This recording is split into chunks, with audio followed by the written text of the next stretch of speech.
Dios te bendiga, bienvenido a un día más a nuestro estudio bíblico, este lugar en el que nosotros juntos analizamos la Escritura, analizamos sus enseñanzas y la aplicamos juntos a nuestra vida. El día de hoy estudiaremos el tema La causa de la tragedia, continuando y casi finalizando segundo libro de Reyes, capítulo 25, versos 1 al 17, y la palabra de Dios dice así.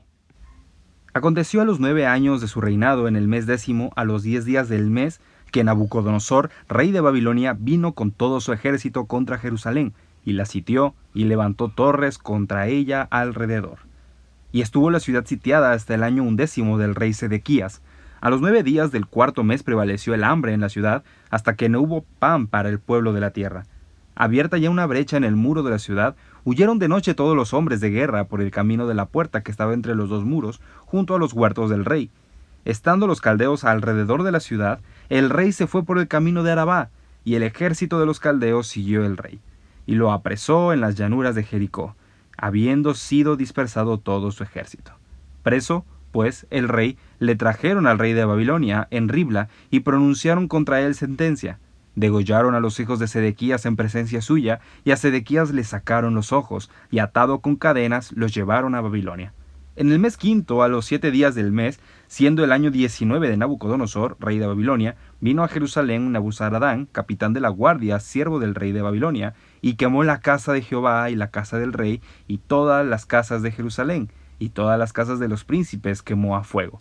Y todo el ejército de los caldeos que estaba con el capitán de la guardia derribó los muros alrededor de Jerusalén, y a los del pueblo que habían quedado en la ciudad, a los que se habían pasado al rey de Babilonia, y a los que habían quedado de la gente común, los llevó cautivos Nabuzaradán, capitán de la guardia.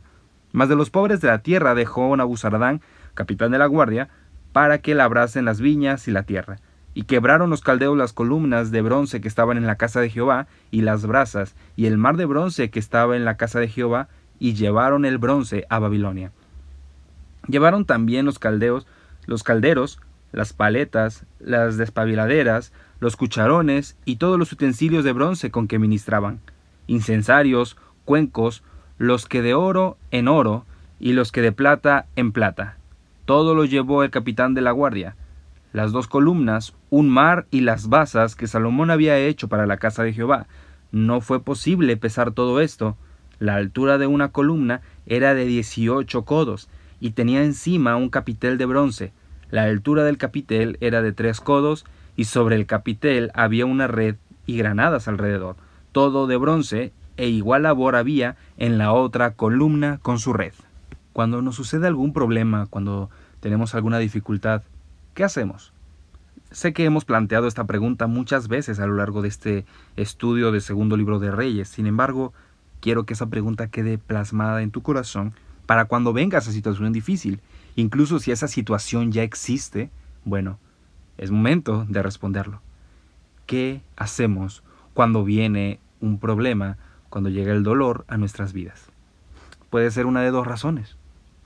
Una puede ser que el Señor permitió que sucediera para forjar nuestro carácter, para forjar nuestra madurez como cristianos. Sin embargo, hoy nos vamos a enfocar en el segundo punto. ¿Cuál es esa segunda causa de nuestra tragedia? Para el pueblo de Dios, vamos a dar la respuesta y con esto podríamos irnos ya, cortar el devocional y despedirnos hasta el día de mañana. La respuesta es el pecado. El pecado es la causa de la tragedia. Pero vamos a explicarlo más, vamos a aprender juntos en esta hora.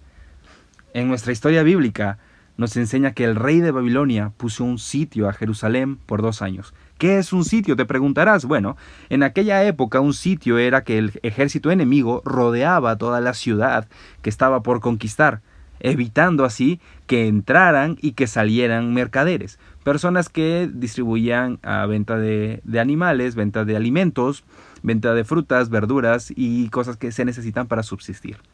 Bueno, ese es un sitio. Evitaban que las personas entraran y que las personas salieran de ahí. Y por ende, en algún momento las reservas de comida se acabarían. Y eso haría más débil la ciudad y más fácil de tomar. Era una estrategia militar que era muy usada en aquel entonces, en aquella época. Bueno, Eso es lo que hizo el rey de Babilonia. Puso un sitio a Jerusalén, y un sitio no de un día, no de dos, no de un mes, sino de 2 años. Y el rey de Babilonia decidió abrir una brecha en el muro de la ciudad. Y Sedequías con su ejército trataron de huir, pero estos fueron capturados. Ahora, esto es algo doloroso en más de un sentido. Doloroso porque es el pueblo de Dios. Ahora, completa la destrucción de Jerusalén a manos de los caldeos con la deportación de sus habitantes, como vemos en los versículos del 1 al 4 y del 8 al 12, la gloria de Jerusalén se terminó. Y bueno, ¿en qué consistía la gloria de Jerusalén? Bueno, número 1 era la ciudad real, pero esta gloria se había marchado, pues el rey era ahora el más miserable prisionero, y como lo leímos en la cita bíblica, sus hijos fueron degollados en presencia suya. Versículos 5 al 7, como lo acabamos de ver, que dicen: y el ejército de los caldeos siguió al rey y lo apresó en las llanuras de Jericó, habiendo sido dispersado todo su ejército, y preso el rey le trajeron al rey de Babilonia, y pronunciaron contra él sentencia, degollaron a los hijos de Sedequías en presencia suya, y al rey le sacaron los ojos, y atado con cadenas se lo llevaron a Babilonia. Sus principales ayudantes también fueron ejecutados, eso lo vamos a ver el día de mañana. Ahora, ¿en qué consistía también a la gloria de Jerusalén? Bueno, consistía en que era la ciudad santa, donde estaba el testimonio de Israel. Pero tristemente, esta gloria se había marchado también, porque el templo de Salomón fue quemado hasta el suelo, como lo vemos en el versículo 9, el cual dice: y quemó la casa de Jehová y la casa del rey y todas las casas de Jerusalén, y todas las casas de los príncipes las quemó a fuego. También quitó todos los utensilios sagrados que quedaban. Estos fueron transportados a Babilonia, como nos dice en los versículos 13 al 17. La gloria de Jerusalén se había acabado. Lo que le hacía la ciudad más hermosa ya no estaba. Sus principales atributos se los habían arrancado.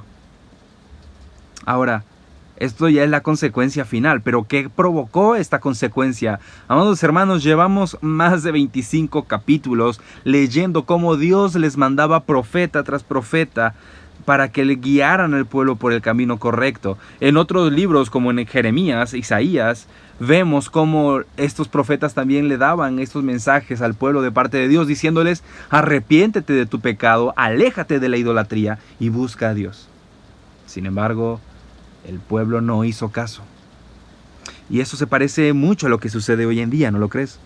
Vemos que las personas están tan cómodas con su pecado que les cuesta alejarse de él, que incluso les molesta que uno les diga: oye, estás pecando, arrepiéntete y busca a Dios. Les molesta eso. ¿Por qué? Porque están muy inmersos en ese pecado.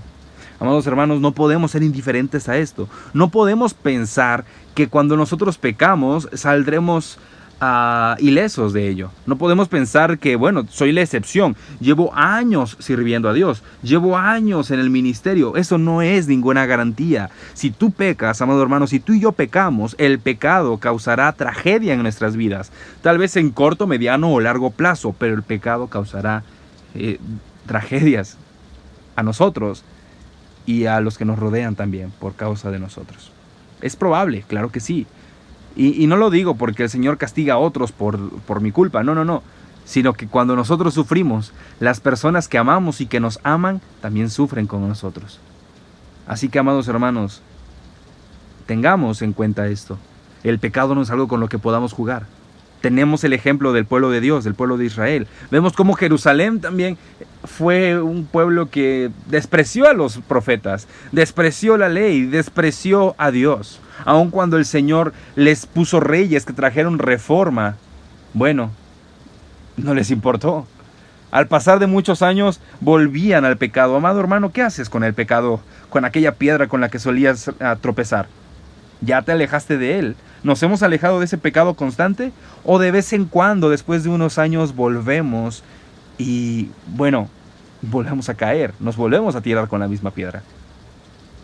La causa de la tragedia en nuestras vidas es el pecado, amados hermanos. El dolor que viene a nosotros. Debemos cuidar nuestra vida espiritual. El dolor que viene a nosotros puede ser un instrumento de parte de Dios o puede ser el medio por el cual el Señor nos regrese a su presencia, nos regrese a Él. Tengamos cuidado.